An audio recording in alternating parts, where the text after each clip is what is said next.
O Desaparecimento do Universo, capítulo 2, J, o Secreto, continuação. Então agora o Gary pergunta, o que era então?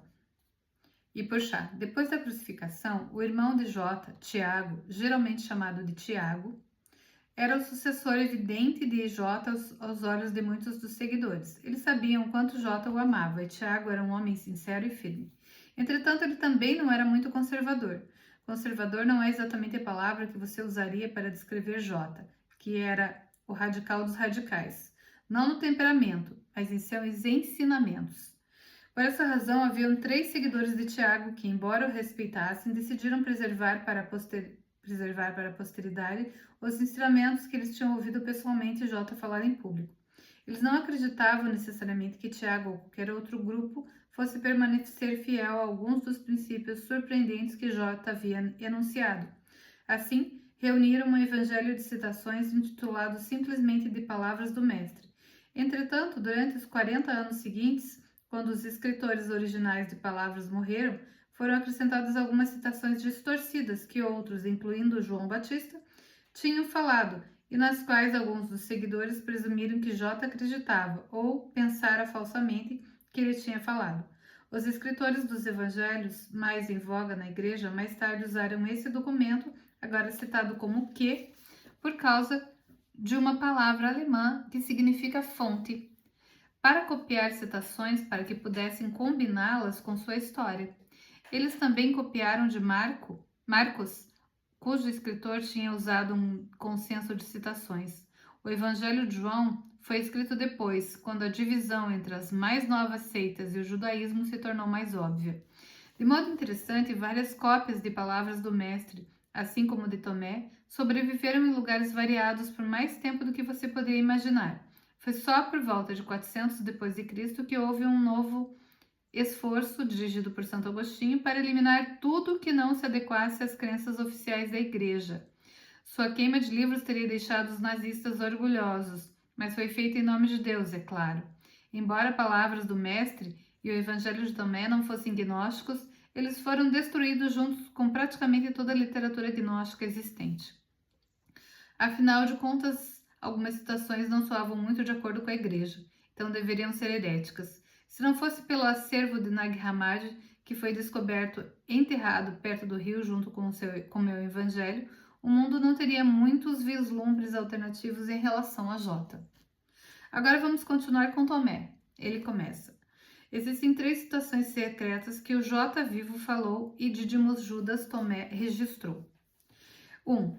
E ele disse, quem descobrir o significado interior destes ensinamentos não provará a morte. Vou usar números agora, embora a minha versão não tivesse números, e essa citação tenha recebido o número 1.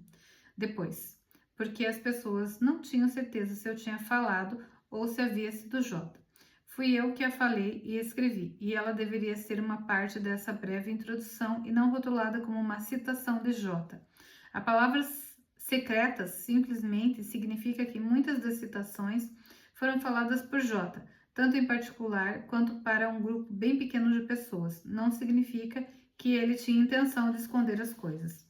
A pessoa não vai experimentar a morte porque, como já foi dito, J estava nos mostrando o caminho para a vida, significando que o que experimentávamos aqui na Terra não era vida, ainda que presumíssemos que fosse.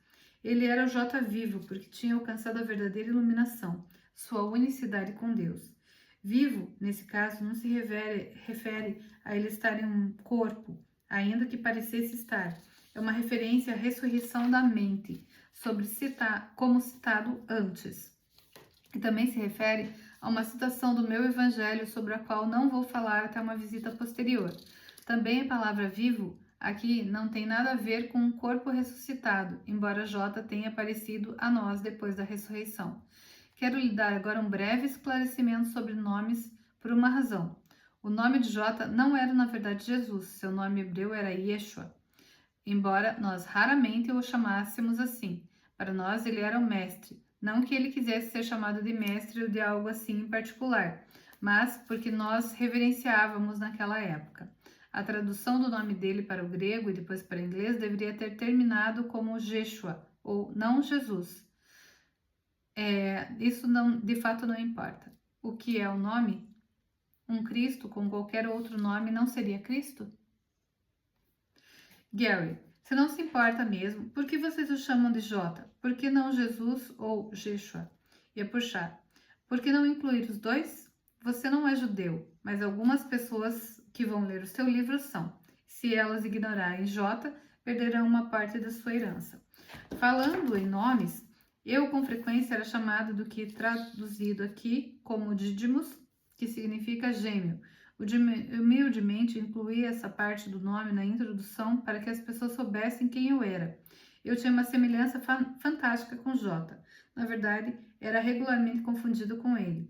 Existem aqueles que acreditam que eu era mesmo gêmeo de J, mas isso não é verdade. Minhas desculpas àqueles que amo e sinceramente acreditam nos Atos de Tomé, que foram escritos depois e eram gnósticos, e especificamente dizem que eu era gêmeo de J. Desnecessário dizer que alguns dos Atos de Tomé são verdadeiros e outros não, mas uma discussão completa sobre a minha vida como Tomé preencheria a maioria das nossas visitas. Entretanto, eu vou lhe dizer algo mais que apenas eu ou Tadeu poderíamos lhe dizer.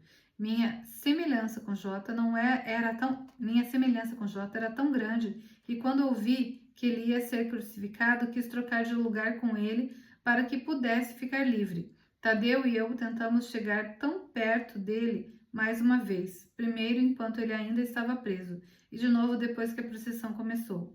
Lamentavelmente para nós naquela época, a oportunidade de fazer uma troca nunca apareceu de verdade. Eu teria dado minha vida alegremente por Jota. Nós não saímos todos correndo feito loucos da cidade, da maneira que foi dito por pessoas que nem mesmo estavam lá. Demorei até que J aparecesse a nós depois da crucificação para perceber que a coisa toda era uma lição que ele tinha escolhido ensinar. O mundo não entendeu a lição da crucificação de início, mas o processo de J ser um professor para o mundo não estava terminado, o que é algo que você, meu querido irmão, logo vai descobrir. E o Gary? Vamos continuar esse mesmo capítulo em cenas do próximo capítulo. E para alguns eu sei que vai ser difícil entender que aqui desmistifica e tira muitas das coisas que a gente acredita que estavam na Bíblia, né? Mas faz parte quando a gente quer mudar as nossas crenças, quando a gente quer mudar, dar o próximo passo, a gente tem que começar a ver fora da caixinha.